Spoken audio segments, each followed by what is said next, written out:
Então, a primeira coisa que eu quero destacar dentro dessa nossa conversa e discussão é o elemento unidade, que muitas vezes a gente não consegue entender. Em Gênesis, no capítulo 1, no versículo 6, se puder até projetar isso, quando Deus desce para checar e averiguar o que estava acontecendo lá na construção da Torre de Babel, é constatação do próprio Deus, palavras do próprio Deus, né? O texto sagrado diz assim: e o Senhor disse, eis que o povo é um, e todos têm a mesma língua, e isso é apenas o começo. Agora não haverá restrição para tudo o que planejam fazer. Não era... É Gênesis... Não, é Gênesis 11:6. Estava 1:6. Isso, Gênesis 11:6. O povo é um e todos têm a mesma língua. Isso é apenas o começo. Agora não haverá restrição para tudo o que planejam fazer. Vamos pensar no que era esse povo construindo a Torre de Babel. Isso é um evento pós-dilúvio. A ordem de Deus, desde o início mesmo, antes do dilúvio, é multipliquem e encham a terra. Para encher a terra, não adiantava só ter muita gente, eles teriam que se espalhar. Eles teriam que deixar o núcleo em torno do qual todo mundo se reunia. Mas quando eles decidem construir a torre, eles estão dizendo, vamos ficar todo mundo junto num lugar só. Em outras palavras, estão dizendo, não vamos obedecer a Deus e se espalhar coisa nenhuma, né? E eles começam lutando contra o propósito de Deus, dizer, vamos fazer para nós um nome. O importante é o que a gente acredita, é o que nós somos juntos, independente do que Deus falou. Então, eles estão se unindo contrário ao propósito de Deus. Mas Deus está dizendo que o povo é um, e fala uma só língua, mesmo que seja contrário ao propósito dele, o Senhor diz, já não há mais restrição, não haverá limites, diz outra tradução, para o que eles intentarem fazer. Agora imagina Deus olhando para um povo na terra, e dizendo, eles são um, fala uma só língua, não há mais limites. Mesmo que sejam contrários ao propósito dele, não há mais limite. O que isso significaria se eu e você entendêssemos o que é sermos um, falar a mesma língua dentro do propósito e não fora do propósito. A unidade, ela tem um poder que nós ainda não conseguimos mensurar. No entanto, a busca por essa unidade que vai nos dar esse poder, né? Vamos imaginar, gente, que se o que Deus falou aqui é verdade, nenhum de nós vai questionar que é. Você consegue imaginar aonde nós podemos chegar se nós nos tornarmos um só povo e falarmos a mesma língua? Não haverá mais limites. Nós seremos imparáveis. Quem está entendendo, diga amém. Agora, a busca por isso aqui, ela tem se demonstrado difícil, não apenas pela natureza do homem, mas acredito que também, porque muitas vezes nós acabamos fantasiando um pouco o que é unidade. E a primeira coisa que eu queria começar dizendo, antes de explicar ou tentar explicar o que é unidade, é o que unidade não é. A gente não pode confundir unidade com uniformidade. Uniformidade é você ter um bando de gente que todo mundo é parecido. Fala do mesmo jeito, tem o mesmo sotaque, o mesmo trejeito. Tipo assim, não, o padrão é esse. Vão produzir em série, todo mundo sai desse jeito. Não. Deus respeita a diversidade. Dizer que Deus respeita é até diminuir. Deus criou a diversidade e Ele trabalha com ela, né? Então o apóstolo Paulo escreve aos Gálatas e diz, o Deus que operou eficazmente o apostolado da circuncisão através de Pedro, operou eficazmente o apostolado da incircuncisão através de mim. Aí ele diz que Pedro, Tiago e João, as colunas da igreja, diz, quando reconheceram a graça que me foi dada. Paulo está dizendo, há uma graça para cada um. Pedro tinha a graça específica de Deus para exercer um tipo de ministério. Eu tinha outro. E eles reconheceram que Deus me deu algo diferente. Então Deus trabalha na diversidade. Você olha, por exemplo, a 1 Coríntios capítulo 12, a Bíblia diz que nós somos um só corpo, mas que individualmente nós somos membros. E os membros são todos iguais? Não. Tem todo mundo a mesma função? Não. Mas se cada um fizer a sua parte, o corpo como um todo ganha, ele não perde. Então unidade não pode ser confundido com uniformidade. Há uma bênção nas diferenças quando elas se completam. Compre pelo link na descrição desse vídeo. Então, por exemplo, Provérbios 11:14 diz que na multidão de conselheiros há sabedoria. Qual é o propósito de você juntar uma multidão de conselheiros se todo mundo pensar a mesma coisa e der a mesma sugestão? Mas é justamente porque cada um tem a capacidade de ver um ângulo, de ter uma percepção diferente, um ajuste aqui, e dizer, não, isso faz muito sentido, mas levou em conta isso? Não. Pois é, a gente não pode cobrir a cabeça e descobrir o pé, né? Tem como a gente resolver essas coisas, e daqui a pouco vem outro e diz, talvez a forma de resolver isso. Então, Quando a Bíblia fala dessa bênção da multidão dos conselheiros, não é porque todo mundo chegou enxergando exatamente a mesma coisa, mas as suas diferenças contribuem, as suas diferenças não separam. Então, unidade não é algo que anula nem a diversidade, nem a diferença. Unidade é o resultado de quando a gente entende e respeita as nossas diferenças, mas a gente decide colocar isso tudo junto para contribuir a um propósito que é maior do que cada um de nós. Então, quando nós começamos a entender unidade e buscá-la da forma correta, a gente vai ter que reconhecer, né? Então, por exemplo, a gente fala da unidade do corpo de Cristo, é algo muito subjetivo, né? Como todas as igrejas da terra, que mal se conhecem, vão funcionar exatamente iguais. Não é disso que Deus está falando. Deus está falando da unidade de propósito em tudo aquilo que Ele comissionou. Então, todas as igrejas têm que cumprir a grande comissão? Sim. Isso envolve, além de evangelizar, fazer discípulos? Sim. Todo mundo vai ter que batizar? Sim. Todo mundo tem que se unir para adorar a Deus, fortalecer uns aos outros, continuar enviando? Sim. Nesse sentido, unidade. Agora, a gente precisa entender que mesmo dentro, né, de algo que possa ser chamado Israel era uma nação, mas era composto de 12 tribos. E se você lembrar que para tirar Levi do lado como tribo sacerdotal, José vira outras 2 tribos dos filhos, a gente pode até chamar de 13. Agora, cada tribo tinha uma bandeira diferente, vamos dizer assim, um nome diferente, mas eles estavam debaixo de uma bandeira maior, que era a mesma nação. Mas dentro da tribo, a Bíblia fala dos clãs. Os clãs eram as famílias, as chamadas casas paternas, né? Então existia dentro, né, de cada tribo aqueles homens mais fortes que tinham gerado os filhos, os netos, e eram grandes famílias. Aquelas famílias se diferenciavam de outras famílias dentro da mesma tribo e debaixo da mesma nação. Quando a gente entende que eles podiam ser um, mas não necessariamente sem todo mundo ser igual, né? Por quê? Porque quando nós falamos de família, existem famílias que vão funcionar de forma diferente de outras em alguns aspectos. Mesmo dentro de um universo de princípios que Deus estabeleceu, há elementos em cada família que vão ser julgados de forma diferente. Eu acho que é por isso que o livro de Hebreus diz que nossos pais nos corrigiam conforme melhor lhes parecia.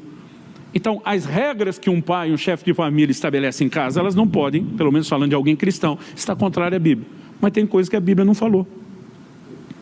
Então, por exemplo, lá em casa eu criei meus 2 filhos debaixo de uma restrição muito clara, inquestionável e irrevogável, que nem o decreto dos reis da Média e da Pérsia. Nenhum deles podia namorar antes dos 18 anos. Um dia alguém da igreja soube, eu nunca coloquei isso como regra para os outros, é a regra da minha casa. Um dia alguém da igreja soube e veio falar para mim, onde é que está na Bíblia que tem idade, né, para filho namorar? Falei, onde é que está que não pode? Eu falei, a Bíblia diz que o filho tem que obedecer o pai. Se fosse só para obedecer a Deus, o pai não tinha função nenhuma. Faz só o que está lá na Bíblia. Quem decide a idade mínima sou eu, não é Deus. E se o senhor decidir errar de forma abusiva, eu falei, vou responder para Deus, não para você. Muitas vezes, gente, nós começamos a achar que o mundo é aquela democracia da opinião de todo mundo. Por que eu quero dizer isso? Há alguns elementos que para que essa unidade seja vivida, elas precisam estar presentes. Uma delas é entender que não é que todo mundo tem que ser igual, mas mesmo num ambiente diferente, a gente pode trabalhar junto e promover a mesma coisa. A outra é entender que dentro dessa coisa maior, que é ser o povo de Deus, a nação de Israel, né, nós vamos ver que a Bíblia fala de um só corpo, a igreja, mas também fala a igreja de Éfeso, a igreja de Pérgamo, a igreja de Tiatira, e que com cada uma, Jesus tem uma conversa diferente. Por quê? Eram histórias e contextos diferentes, eram necessidades de ajuste diferentes. Eles não deixaram de ser parte de um mesmo corpo, mas eles ainda tinham individualidades que precisavam ser respeitadas. Então há algumas coisas que a gente estabelece, por exemplo, para as comunidades alcance, que para as outras igrejas que não são, para nós não é regra. Mas para quem está ali no mesmo ministério, a gente diz, além de viver princípio, porque princípio e modelo são coisas distintas. Então, por exemplo, adorar a Deus, vamos reunir os crentes e adorar a Deus, isso é princípio bíblico. Mas a forma de fazer isso é modelo. Então a gente tem a liberdade aqui de ter a bateria, de ter um pedal de distorção. É uma pedaleira ali ou não? Eu conheço igrejas que eles se reúnem para adorar como nós reunimos. Só que eles acreditam, por alguma razão, que não pode ter nada disso. Eles acreditam que tem que ser instrumento de corda, né, a metaleira, e para eles na Bíblia não tem nem percussão. né? Eles acham que percussão é coisa do Satanás. E eles têm um estilo de culto, um estilo de música completamente diferente do nosso. Mas eles estão cumprindo o mesmo princípio? Estão. O que é que distingue eles da gente? Modelo. Eles têm um jeito de ser, né, de praticar o princípio, e a gente tem outro. Né? De alguma forma a gente acha que a gente é contemporâneo. Eles acham que a gente é meio mundano, né? A gente acha que eles são antiquados, eles acham que a gente é moderno demais, mas na verdade são só modelos. A gente está cumprindo o mesmo princípio. Então, quando você começa a entender isso, você precisa respeitar outras famílias que cumprem o mesmo princípio com um modelo diferente. Então a gente não pode ficar criticando, a gente não pode ficar falando mal de outra igreja porque ela funciona diferente, mesmo que você sinta vontade. Passa o zíper na boca e não fale, né? Porque a unidade, ela precisa me levar a respeitar, mas ela também me dá o direito de ser respeitado, e não apenas por outras igrejas. Quando nós falamos o contexto da nossa, é importante que a gente entenda, né, algumas verdades que precisam ser estabelecidas do lado de dentro. Assim como Deus mandou o filho obedecer pai, porque ele não deu todas as regras dos filhos na casa, então são os pais que dão. Assim como Deus mandou a gente se submeter às autoridades, porque ele não deu todas as regras de funcionamento da nação, são as autoridades que dão.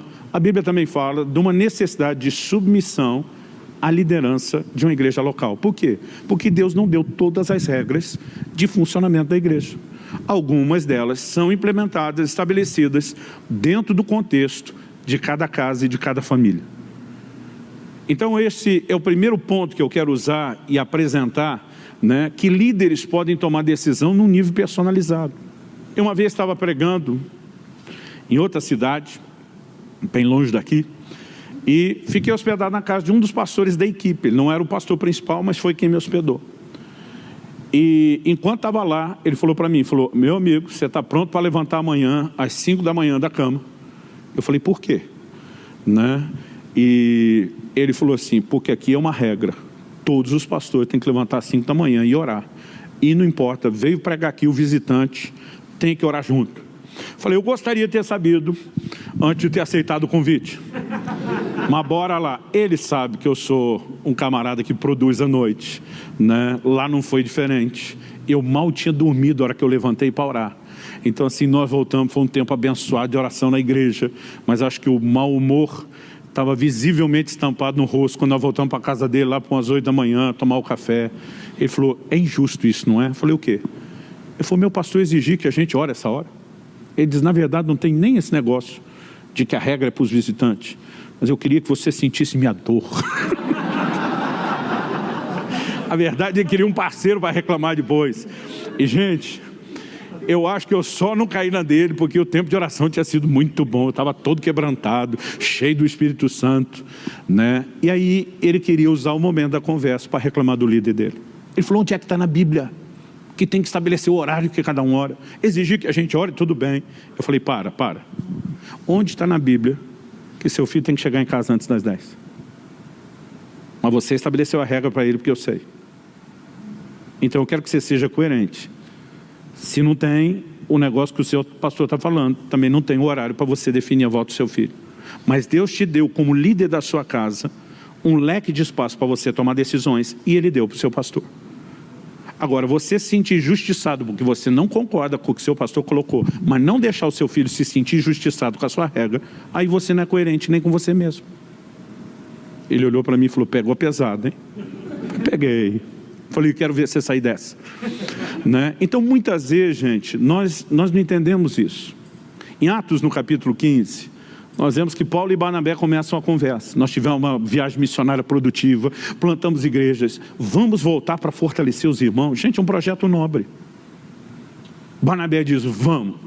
A Barnabé diz: mas dessa vez João Marcos vai com a gente. Paulo diz: não vai não. Vai, não vai, vai, não vai. E começa uma discussão entre os dois. Qual era o problema da discussão? É que em Atos 13, eles mal tinham saído nas primeiras cidades, e o João Marcos negou fogo, amarelou, chame como você quiser, desistiu da viagem e voltou para casa. Crisóstomo, um dos pais da igreja, diz que ele estava com saudade da mamãe. Um jeito bem irônico e sarcástico de chamar de menino, de dizer que não era homem, que não tinha estrutura. Não aguentou o tranco, voltou. Agora o Barnabé, que é conhecido por amar, por dar oportunidade de investir, diz: vamos levar. Paulo diz: não vai. E a maioria das vezes eu vejo todo mundo criticar o Paulo, dizer Paulo não tinha coração, Paulo foi cruel, não era alguém como Barnabé que investia. Irmão, como dizer isso de Paulo? Lá na frente você vai ver Paulo dizendo, me traz Marcos, porque ele me é útil para o ministério. Paulo nunca desistiu de Marcos. Paulo estava advogando, enquanto for menino e não for maduro, não vai ter responsabilidade de gente grande. Nós não podemos pegar o posicionamento de Paulo e dizer que Paulo não acreditou, não investiu, não deu espaço, porque fez isso mesmo depois e posteriormente. Aliás, quando os dois brigaram, quem que a igreja decidiu enviar quando a equipe separou? A igreja enviou nada mais, nada menos do que Paulo e Silas, que entra na equipe agora para substituir o Barnabé. Os irmãos ficaram do lado de Paulo, mas nós criamos uma história de tocar o terror no Paulo, porque bom é Barnabé. Né? Nós estamos vivendo uma época, gente, onde os valores, todos os absolutos na sociedade, eles vêm sendo intencionalmente, por uma agenda política e também maligna, questionado. Né? Nós estamos vivendo uma época onde tudo aquilo que é sólido, esses valores foram embora. É a chamada sociedade líquida, de diluir e relativizar tudo. E esse pensamento que se recebe principalmente dentro das universidades, ele vem entrando para dentro da família, ele vem entrando para dentro da igreja. Então hoje, qualquer posicionamento de um líder de estabelecer ordem, de um pai de família, não é ditadura, é imposição, porque tudo vai sendo relativizado. E aí o que acontece? Nós começamos a criar uma ditadura inversa. Todo mundo tem que ter direito de questionar as regras. E nós estamos ferindo princípios que Deus estabeleceu. Existe algum lugar na Bíblia que diga quem pode e quem não pode ir na segunda viagem missionária, em que circunstância? Não. Mas há um espaço de liberdade para alguns líderes de dizer, aqui tem regra. Então, se na outra casa não tem, o problema é da outra casa. Aqui tem regra. E muitas vezes, a gente vai perceber que, tirando esse lado emocional de lado, né, nós vamos perceber de uma maneira fria que quase sempre o apoio de Deus está para a conduta de quem está estabelecendo os parâmetros e não quem está jogando sem eles. Bom, a gente levantou aqui, antes de fechar, por enquanto só estou chutando tudo para cima, né, dizendo que não é. Eu queria que a gente começasse a tentar avaliar, a partir da perspectiva que João levantou na conversa com Jesus, o que é andar junto. Eu já descobri na Bíblia e no ministério que tem gente que está junto sem andar junto. O que o senhor quer dizer? Que nem sempre a proximidade física e geográfica define o de fato estar juntos. Então, vamos dar um exemplo aqui. Segundo aos Coríntios 12, 18, Paulo diz assim, pedi a Tito que fosse até aí e mandei com ele outro irmão. Será que Tito explorou vocês? Não é verdade que temos andado no mesmo espírito? Não seguimos nas mesmas pisadas? Tito está numa outra cidade, num lugar distante. Eles não têm internet para continuar se falando, comunicação limitada. Mas Paulo diz, eu tenho certeza que mesmo longe de mim, esse cara está andando exatamente no mesmo trilho, no mesmo espírito, nas pegadas que eu deixei. Tenho certeza que ele anda no meu compasso, que ele faz exatamente a mesma coisa. Então, mesmo não estando fisicamente juntos, Paulo diz, está junto. Por quê? Captou o coração, captou os valores, e ele tinha certeza que iria reproduzi-lo. Então é interessante isso. Por exemplo, pastor Fabiano, que vocês conhecem aqui, pastor da nossa Alcance lá em Juazeiro, Bahia. Né? Eu acho que se somar tudo o que nos últimos, pelo menos 17 anos, eu tive de contato com o Fabiano, se juntar todas essas horas corridas, acho que não dá 3 meses, em 17 anos. Então a gente pode dizer que a gente anda junto no físico, no pessoal? Não. Mas poucos pastores entenderam e reproduziram tão bem a minha doutrina, a minha visão de igreja como ele. Por quê? Porque ele tomou uma decisão que a não proximidade física e geográfica não seria um problema. Então, desde que começamos o relacionamento, salvo uma ocasião específica, ele veio para passar 1 mês comigo em casa e para todo lugar comigo, e a gente realmente ajustar as coisas. A maior parte do tempo era o telefone. É difícil ter uma mensagem que eu prego, que Fabiano ouviu 4, 5 vezes. Né? A distância não se tornou necessariamente um problema. Mas às vezes você tem gente que está ali todo dia, né, dentro do mesmo grupo, mas o coração não está alinhado. Então a questão não é o estar junto na proximidade. Você vai olhar para a Bíblia e é um fato no ministério de Jesus que tem gente que anda junto sem estar junto. Se a gente fosse seguir a lógica de João, proibimos o outro que não anda conosco, então a gente tinha que olhar para Judas e dizer, esse anda. Mas Judas estava junto, estava nada. tinha sua própria agenda.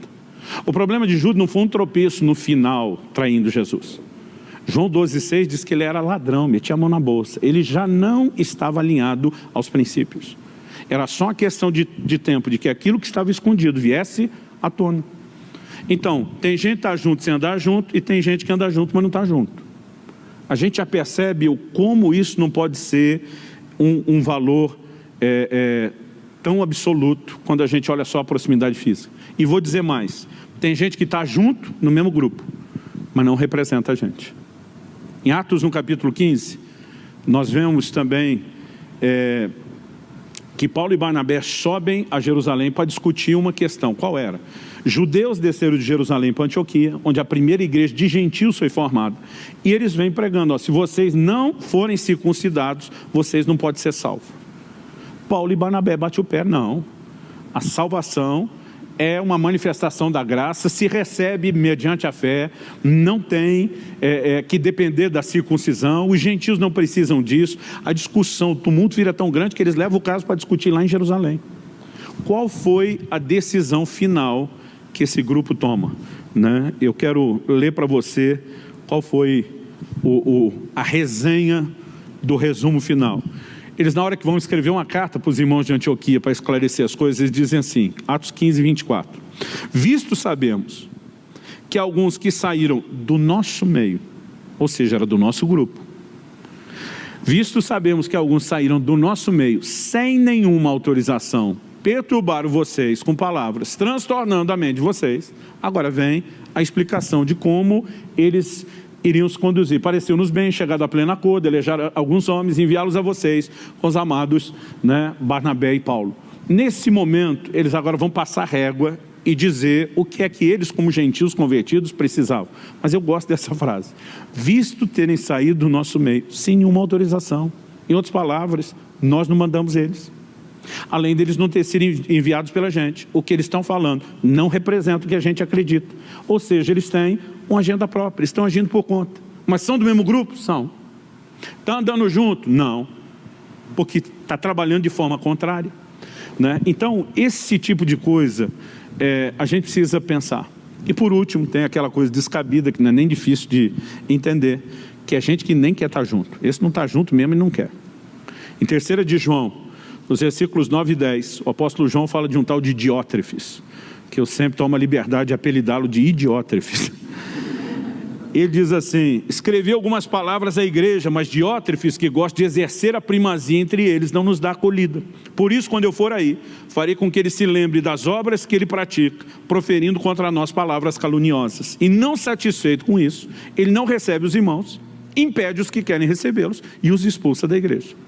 Então está lá, dominando com mão de ferro, no meio das suas doenças emocionais e está causando prejuízo. Esse é o tipo de coisa que a gente diz, não, isso não está junto mesmo. Mas muitas vezes a gente se confunde nos outros elementos. Então, o que eu queria, assim, para a gente começar a encerrar e ir para o que deve fazer e não só descobrir o que não necessariamente é. A gente precisa entender que para que a gente seja um só povo, e fale uma só língua. Não apenas porque a gente quer que não haja limites diante de nós. Quantos sonham com grandes conquistas? Em nome do Senhor Jesus, amém? Agora, a gente não é só, bom gente, então nós vamos ter que aguentar esse negócio, se unir para ter algum tipo de lucro. Tem gente que se une e não uniu de verdade. Você vai no shopping center, chega na praça de alimentação, toda aquela turma que está ali, aquele monte de restaurante, são todos concorrentes, eles não se gostam. Ninguém tem necessariamente nenhum afeto pelo outro, porque são concorrentes, é uma disputa. Mas eles chegaram a um consenso. Se a gente tiver todo mundo junto no mesmo lugar, a gente atrai mais gente, e no final é bom para todo mundo, mesmo que a gente não goste um do outro. Vamos suportar? Bora. Existe uma inteligência nos negócios, que não é só avareza, que leva eles a aceitar isso. Não é esse pensamento que Deus quer que eu e você tenhamos. Vamos aguentar o miserável desse crente concorrente do meu lado, só para o bem maior. Não. Nós precisamos entender que há uma ordem, há um comando claro de Deus. Em 1 Coríntios, no capítulo 1, versículo 10, o apóstolo Paulo fala a respeito da gente falar a mesma coisa, pensar a mesma coisa e sentir a mesma coisa. Tiver como projetar, irmãos, pelo nome de nosso Senhor Jesus Cristo, peço-lhes, a Nova Almeida, ela vem assim, mais aliviada. A linguagem no original é rogos. Rogar é falar com rogo, é implorar.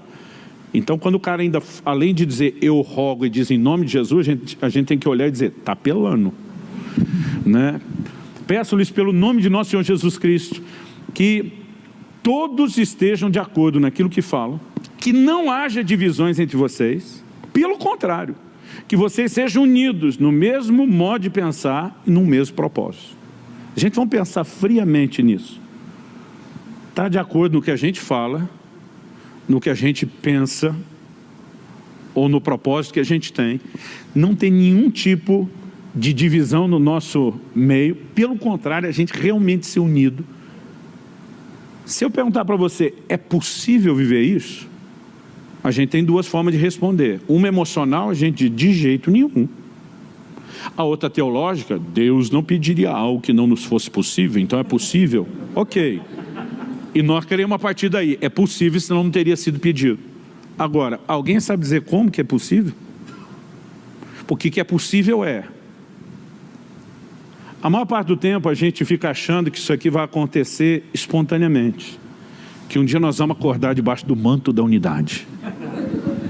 E aí todo mundo está inspirado. E agora todo mundo fala, pensa, sente a mesma coisa. Gente, se Deus nos criou como seres diferentes, se é uma diversidade, temperamento é uma coisa complicada de explicar. Mas é um fato antropológico, sociológico, psicologicamente falando, inquestionável. As diferenças estão aí. E a gente tem uns grupos que a gente se identifica, né? Esse é mais parecido comigo. Outro dia uma pessoa falou para mim, pastor, eu gosto muito de ouvir suas pregações, porque o senhor é um homem equilibrado. Eu falei, não, você gosta de me ouvir porque a gente concorda. O equilíbrio não está numa pessoa, gente. O equilíbrio está na soma, né? Não pode ser que o equilibrado sou eu e que os outros são, né? Talvez, por conviver com tanta gente diferente, eu brinco que se eu colocar todos meus amigos pastores junto, da briga doutrinária das pesadas. Porque tem gente que pensa diferente demais. Então, talvez o fato de ter aprendido a transitar no meio diferente, relacionar, me deixe um pouquinho mais perto do centro, mas o equilíbrio nunca está numa pessoa. Agora, como é possível, mais do que o equilíbrio, viver a unidade? Anos atrás, principalmente quando meus filhos estavam ali crescendo, a gente teve durante muitos anos, isso era inegociável. Segunda-feira era o dia de descanso pastoral. Enquanto muitas das famílias, né, quando chega sábado e domingo, tem o descanso, o nosso ritmo aumenta. E a gente decidiu que deveria não só ter o tempo de descanso, interação, lazer entre família, mas principalmente esse dia mais recluso. E uma das coisas que a gente gostava de fazer era sempre se divertir junto. Mas normalmente segunda era o dia que a gente então saía para comer fora, só a família. E teve uma segunda, que na força do hábito, a gente só foi para o carro. Eu já estava saindo com o carro da garagem e de repente me ocorreu que a gente não tinha planejado nada. Falei, gente, onde que nós vamos hoje? Eu acho que a gente não combinou nada. Não, realmente não tem nada certo. Falei, beleza, vamos decidir já. Quem quer comer o que hoje? Eu lembro que o Israel, meu filho, já saiu na frente. Eu, por mim, a gente ia naquele lanchonetal comer aquele lanche. Falei, é uma boa sugestão. Falei, e aí, Lissa, o que você acha? Ah, não. Por mim, eu ia naquele lugar tal comer uma pizza. Eu falei, mudou o lugar, mudou o prato.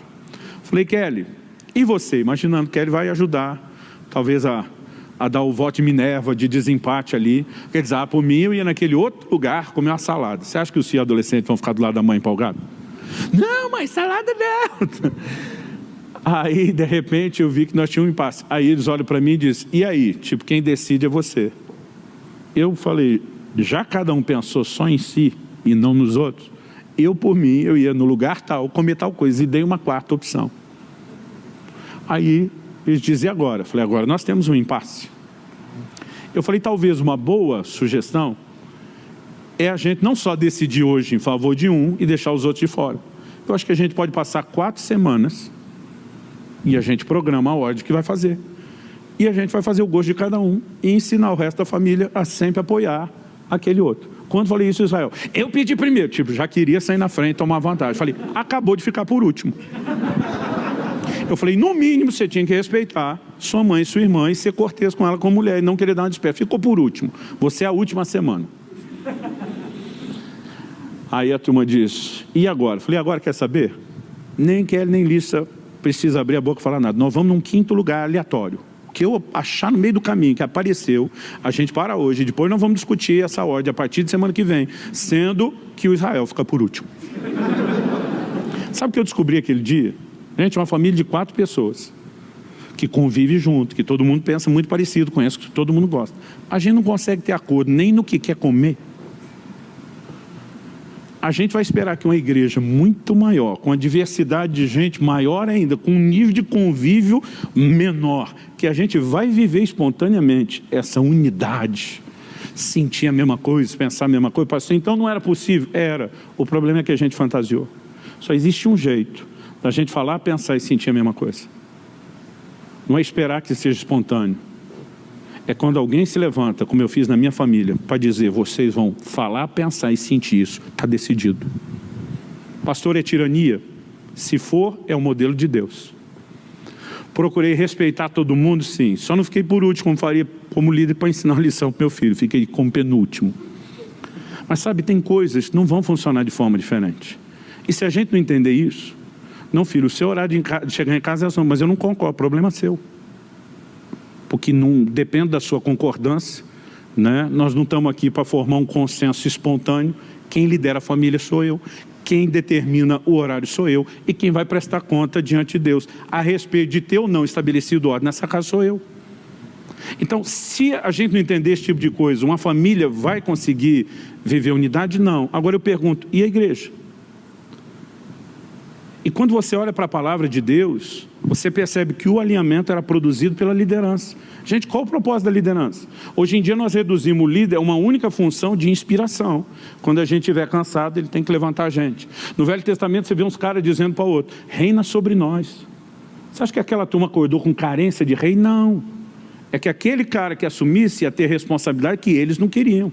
Na hora que vier o inimigo, ele é o primeiro que tem que dar a cara a tapa e sair para a guerra. Na hora que estiver faltando suprimento, ele tem que mobilizar e resolver. Então, assim, a responsabilidade a gente gosta de transferir para o líder.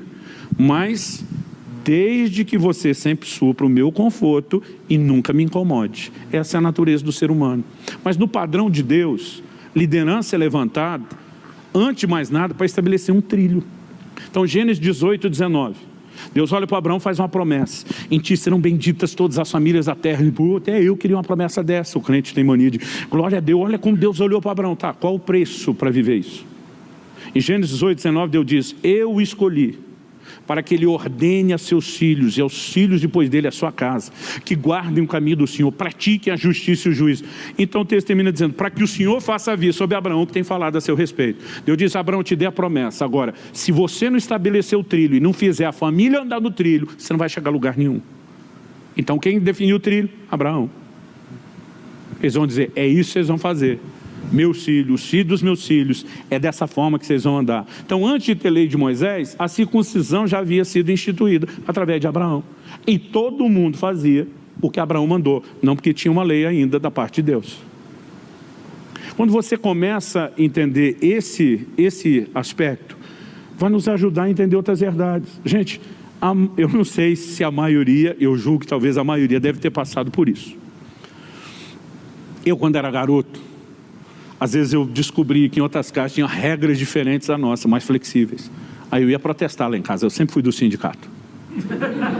Mamãe, por que a gente não pode? Por que não? Eu dizia, por que não? Não é resposta.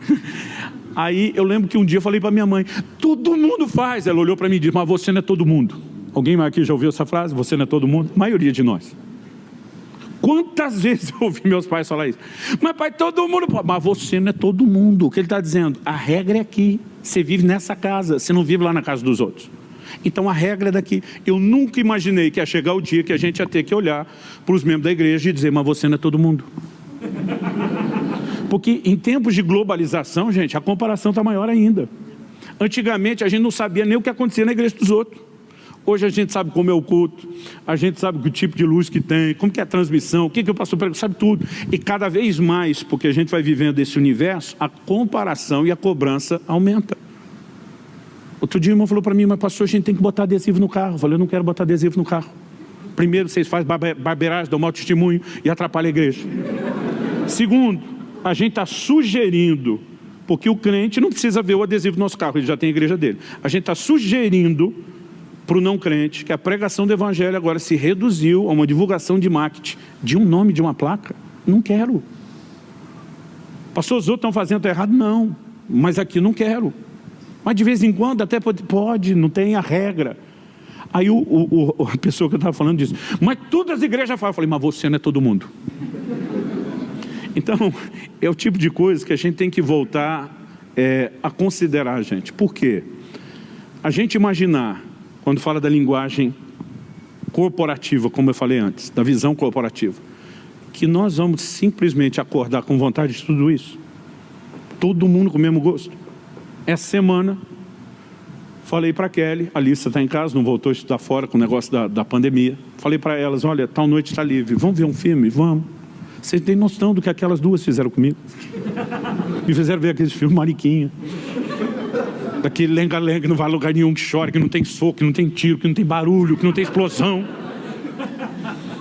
E eu pensava que saudade de você, Israel, pelo menos nós era meio a meio. Sabe, não tem jeito de você viver família, em algum momento você dizer, não é só o que eu acho, não é só o que eu penso. Então, não importa nem ser o líder. Ali era princípio, não, é diversão. É o que a maioria quer, é o que as mulheres gostam. Depois, na hora que elas for dormir, eu assisto, eu me vingo. Um daqueles que você bota uma bacia para colher o sangue debaixo do... Eu falo debaixo do videocassete, nem existe mais isso, né? Mas sabe, em qualquer contexto onde a gente queira viver unidade, gente, nós precisamos entender que o tempo todo a gente vai ter que ceder em algumas questões e naquilo que é regra para todo mundo não se cede. Se a gente não enxergar isso, nós vamos começar a ter problema. Porque tem cada vez mais gente querendo fazer o seu voo solo dentro de um grupo que tinha que ter uma visão corporativa. E sabe o que é interessante? Às vezes eles são vistos como heróis. Porque tem sua agenda própria, são proativos, sai fazendo o que dá na lata, a hora que quer, né? Apresenta resultado com aquilo que fez. E a turma ainda, uau, fulano ou fulana é bom pra caramba. Teve um assunto na Bíblia que me fez pensar muito. Eu sempre fui implicado com Saul e com Sansão, talvez mais do que com o resto. Acho que só ganhava de implicância deles o Judas comigo. O resto... Então, normalmente, eu olhava para o Saul assim, tudo que você faz é errado, tudo que os outros fazem diferente de você, então é certo. Mas tem um episódio que me chamou muita atenção. Saul um dia faz um juramento. Nós estamos indo para a batalha com os filisteus. Maldito quem comer antes da gente vencer os inimigos e no anoitecer que não haveria mais luta. E a Bíblia diz que o Jonatas não estava lá na hora que ele falou. Porque não estava lá, foi o solo. Tinha ido em cima da guarnição dos filisteus, coisa que ninguém mandou. Mas foi a vitória dele no voo solo que empolgou o resto de Israel para dizer, Deus está conosco, nós podemos vencer os filisteus. Foi um despertamento, vamos cair para cima. Só que eles não conseguiram exterminar o inimigo.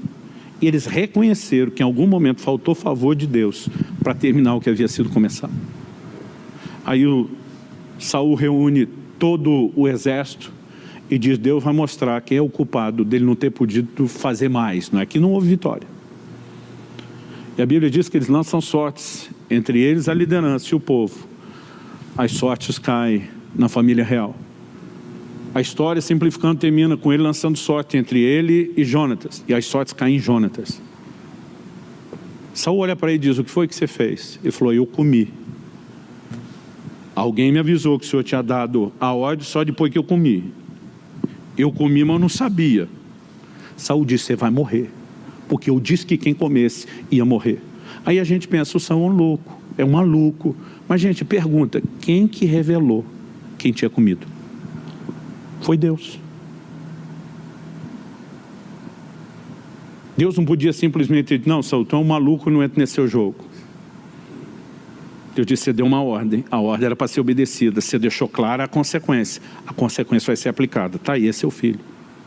E nessa hora, é um dos poucos momentos que a gente tem que admitir que Saul foi homem, para dizer, vou sustentar a regra e a consequência, independente de ser meu filho.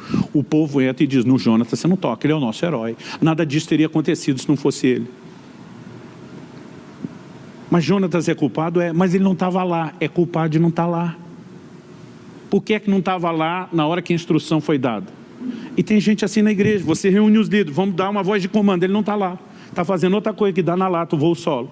Depois, quando está desalinhado, ele diz, mas eu não sabia. A pergunta é, por que não soube? Na hora que a voz de comando está sendo dada, você não está lá.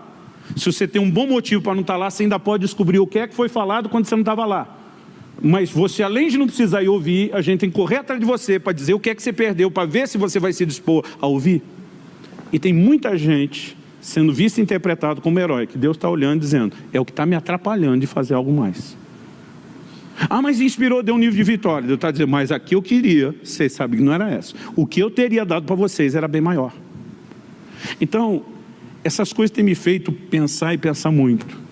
E acho que depois de quase 27 anos pastoreando, quase 30 pregando, eu tenho coragem de falar essas coisas sem ter a preocupação de parecer que a gente está defendendo uma necessidade de estabelecer um nível de liderança, mas tentar ajudar as igrejas a entender as regras nas famílias. Elas precisam ser entendidas, a visão precisa ser praticada. Todo dia um falou, mas eu não concordo com célula. E eu falei, você não precisa ser parte da igreja. Agora, se você quer ser parte da igreja, a igreja funciona em célula. Então, ou você concorda, ou vaza.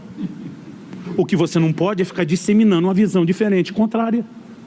Então você está contra a regra da família, e não é você que estabelece a regra. O dia que eu tiver uma igreja não vai ter célula, então vá lá abrir a sua igreja sem célula. Mas para de perturbar aqui. É uma equação simples, gente. Eu sou obrigado a dizer, não, mas você quer estar na igreja, você tem que aceitar a regra. Dá para entender a diferença? E aí a gente começa, porque já houve muito exagero, já houve muito abuso de autoridade, nós não vamos tapar o sol com a peneira. E aí, com medo dessas coisas, a gente começa a dizer, não pode ter voz de comando, não pode ter regra dentro da casa. De acordo com a Bíblia, não só pode, como deve. Jeremias 35 me ensina uma lição interessante. Vamos entrar aqui no início do fim. O início do fim é a coisa mais relativa que o pregador pode falar. Comecei a terminar. A gente tem um episódio interessante. Jeremias capítulo 35. Vamos ler do versículo 1 até o 8. Deus manda o profeta Jeremias falar com um grupo de pessoas que são chamados de os recabitas. Então vamos ler a partir do verso 1. Palavra que foi dita a Jeremias da parte do Senhor nos dias de Joaquim, filho de Josias, rei de Judá. Vá à casa dos recabitas. Os recabitas eram descendentes de Recabe, por isso que eram chamados assim. Vá à casa dos recabitas, fale com eles, leve-os à casa do Senhor, a casa do Senhor aqui é o templo, a uma das câmaras e ofereça-lhes vinho para beber. Então não era só o que eles beberiam, era onde? Na casa de Deus. E o vinho viriam das recâmaras da própria casa do Senhor, é o que estava estocado lá. Verso 3. Então fui falar com Jazanias, filho de Jeremias, filho de Rabazinias. Fica a dica aí para quem não sabe que nome pôr no filho. Rabazinias, né? Filho de Rabazinias, com os irmãos dele, com todos os filhos dele, com toda a casa dos recabitas. E os levei à casa do Senhor, a câmara dos filhos de Anã, filho de Gigdalias, homem de Deus. Essa câmara ficava junto à câmara dos oficiais e também sobre a câmara de Maazéias, filho de Salum, guarda do vestíbulo. Pus jarras cheias de vinho, copos diante dos filhos da casa dos recabitas, e lhes disse, bebam. O homem de Deus, por orientação do próprio Deus, fazendo o que Deus mandou. Deus mandou servir vinho para vocês. Ele mandou dizer para vocês, bebam.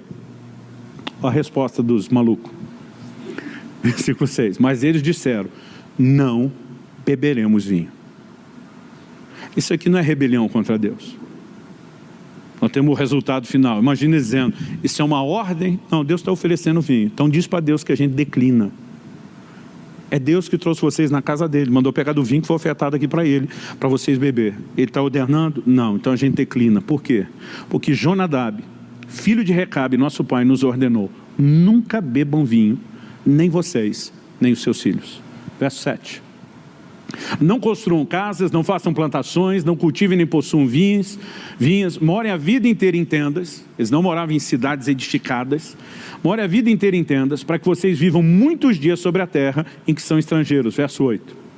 E nós temos obedecido à voz de Jonadab, filho de Recabe, nosso pai, em tudo que ele nos ordenou. Nunca bebemos vinho, nem nós, nem nossas mulheres, nem nossos filhos, nem nossas filhas. Todo o resto de Israel bebia. Mas Jonadab, filho desse patriarca maior, o Recabe, diz, vocês não vão beber. Mas todo mundo bebe, mas vocês não são todo mundo. Estabeleceu uma ordem, gerações depois, ninguém bebia. Por quê? Porque o pai mandou. Mas Deus mandou isso para todo mundo? Não, Deus está dizendo por mim, até vocês bebiam. Mas disseram, nós não vamos beber. Sabe como termina a história? Verso Compre pelo link na descrição desse vídeo. Versos 18 e 19. E a casa dos recabitas, Jeremias disse, agora é Deus mandando dar uma nova mensagem.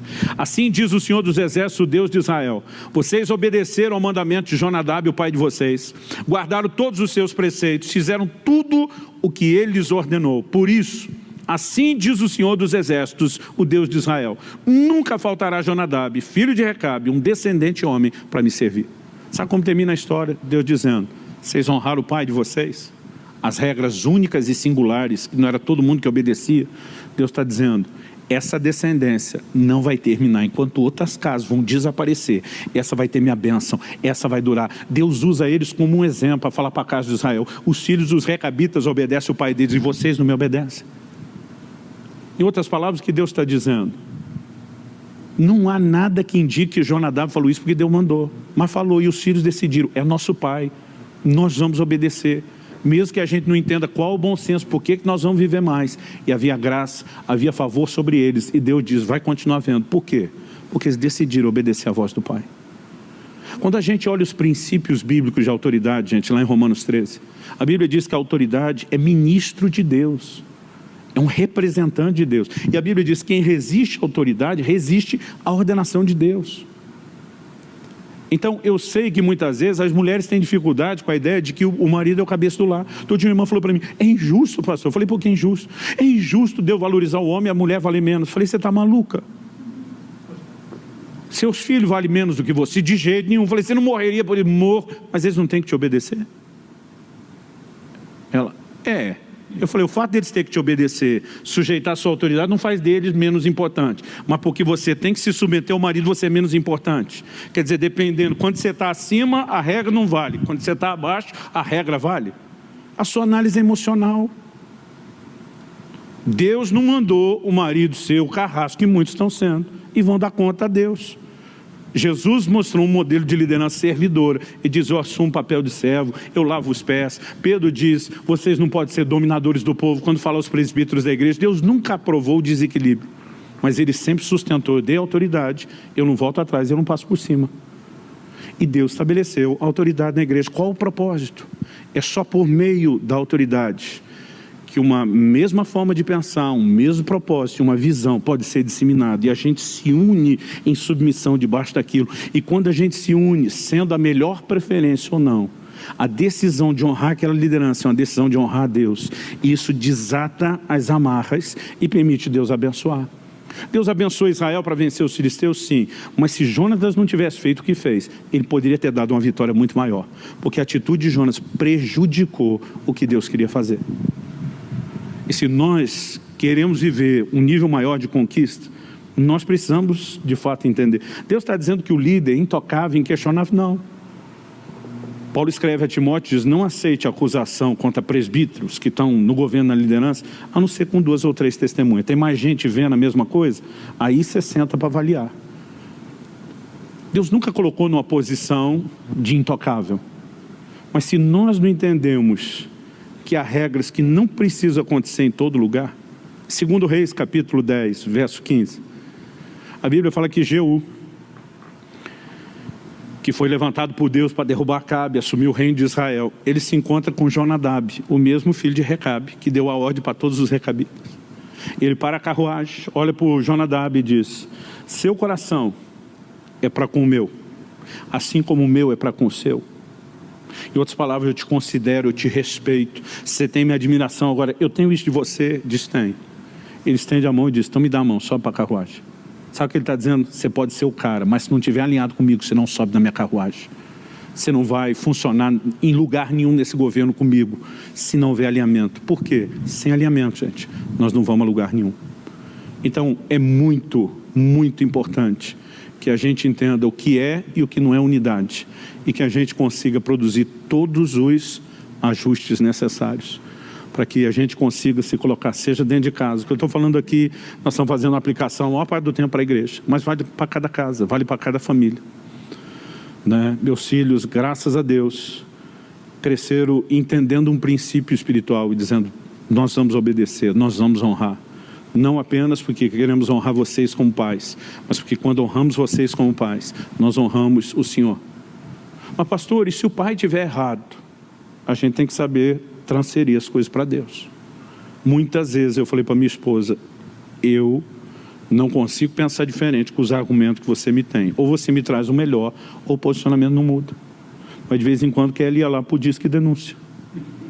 Dobrava o joelho e dizia, Deus, o negócio é o seguinte, eu não fiz uma faculdade de Direito, eu não sou uma promotora ou uma advogada, eu não consigo defender a causa.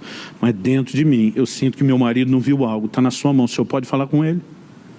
E muitas vezes Deus falava comigo, como precisou falar com o cabeção do Abraão. Porque às vezes o homem é o cabeça do lar, mas ele quer ser um cabeção. Quando eu disse que a mulher era ajudadora, não era uma servição e tarefa, ela ajuda até a tomar decisão, bons conselhos. E tem horas que a gente vai ter que pedir socorro. Quando Israel fez 15 anos de idade, o coração dele estava queimando tanto com o chamado. Eu estava entendendo as coisas que Deus faria com ele, que eu quis replicar em cima dele coisas que aconteceram comigo. Quando eu fui cheio do Espírito Santo aos 15 anos de idade, a primeira coisa que eu despachei, mandei embora, eu tinha uma bike dessas de freestyle, que todo tempo livre eu ficava em cima dela. A segunda coisa que eu fiz foi abrir mão de entretenimento e diversão. Eu fiquei mais de 2 anos sem assistir um filme. Na época a gente não tinha seriado, essas coisas, mas não via filme, não via televisão, não via nada. Todo o meu tempo agora era orar, buscar Deus, mergulhar na palavra, me preparar para o propósito. Quando Israel fez 15 anos, falei, não vou exigir dele o que eu não fiz, mas o que eu fiz eu vou. E eu estava decidido. Eu ia tirar o skate e o videogame dele, ia dizer, acabou. Agora você vai crescer, você vai ser homem. Estava pregando num outro estado. Terminou o culto, era um ambiente gostoso do mover de Deus, um quebrantamento. Eu estava de joelho, cara no chão, chorando. Eu nem entendi o que aconteceu, porque eu nem vi quem era. Alguém veio e botou a mão nas minhas costas e falou, pastor, Deus mandou te dar uma palavra. E é a respeito de algo que você está tentando decidir em relação ao seu filho. Ele mandou te dizer, deixa o menino andar de skate. Deixa o menino jogar videogame. Não tira isso dele, porque ele tem pouco tempo para se divertir. Ele vai ter que se tornar homem e amadurecer muito depressa. Não interfira nisso agora. Deus tem uma forma de lidar com ele diferente da maneira que lidou com você. O menino nem sabia que eu estava planejando, só podia ser ele orando, dizer, Deus me ajuda. Nós precisamos acreditar que é um Deus que pode interferir, gente. Agora, se por alguma razão ele não está interferindo, a gente tem que alinhar. Os amigos de Davi dizem, sua chance de matar o Saul. Ele disse, vocês estão malucos? Ainda é ungido do Senhor. Mas ele pirou. É um ungido pirado do Senhor, mas ainda é ungido. Ele diz, eu não toco, Deus que resolve. E quando a gente entende o princípio e se alinha, isso vai fazer toda a diferença. Então era isso que eu queria que vocês pensassem, refletissem, processassem, e onde quer que haja necessidade de alinhamento, dentro da casa, na igreja, que você possa ir com a graça de Deus, com a sabedoria do alto, dizer, eu preciso entender. Nós estamos dizendo que não há um ambiente para diversidade de forma alguma. A unidade é a soma da diversidade. Mas a gente tem que unir as nossas diferenças de estilo, de dons, de talentos, para contribuir com algo maior. Muitas vezes, o conselho de alguém me ajuda. Eu já tive gente visitando a igreja, um não crente, a primeira vez. Ele falou, pastor, desculpa, eu estou aqui para aprender, mas não consigo entender por que vocês fazem isso. Qual é a lógica? Não seria melhor... E às vezes ouvindo aquele cara, eu falei... o meu sentimento diante dele, eu sou um bicho burro, estúpido, como que eu não pensei nisso, como que eu não enxerguei isso, E naquela hora eu falei, pois você está aqui para aprender, mas nisso você está certo, E eu mudei aquilo a partir daquele dia, porque de repente eu entendi, não faz o menor sentido o que nós estamos tentando fazer, Então é lógico que todo líder, ele vai precisar, de bom senso e ouvir Deus, e se não buscar ouvir Deus, se fizer errado, ele é responsável pelas decisões que toma e pelas regras que implementa, e vai ter que responder diante de Deus. Mas o que nós precisamos acreditar, enquanto vamos ajudar, muitas vezes, eu tomei alguma decisão em relação aos filhos, aquele dizia, se você sustentar eu te apoio, mas você tem certeza que você cobriu todos os ângulos? Você pensou nesse outro lado? Você pensou nesse aspecto? Falei, não, só pensei naquele. Aí diz, agora, você vai cobrir a cabeça e descobrir os pés. Como que você vai lidar com isso? Então, às vezes, tinha que chamar o filho e dizer, eu acho que não vi tudo, a minha intenção era boa, mas me parece que eu criei uma situação. O que eu quero é resolver isso. Vocês têm uma opção de como a gente pode equilibrar as coisas? Às vezes ele dizia, pai, mas se a gente fizer isso desse jeito, Não é nem 100% um nem o outro, mas não preserva o que você quer? Sim. Então não é eu perguntando para ele só se está bom, mas ele dizendo, vocês podem me ajudar a tomar a melhor decisão, para que depois de tomar todo mundo esteja unido em torno dela? Sim. Então vamos junto.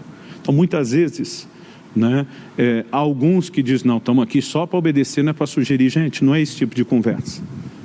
Mas depois que for decidido, quer a sua opinião tenha sido ouvida ou não, é importante que a gente se una e faça o nosso melhor. Porque desse jeito nós vamos criar uma dimensão de resultados no reino espiritual, que só no nosso braço a gente não faria. E a obra de Deus não pode ser feita só no nosso braço. Amém? Clique e veja mais vídeos como esse.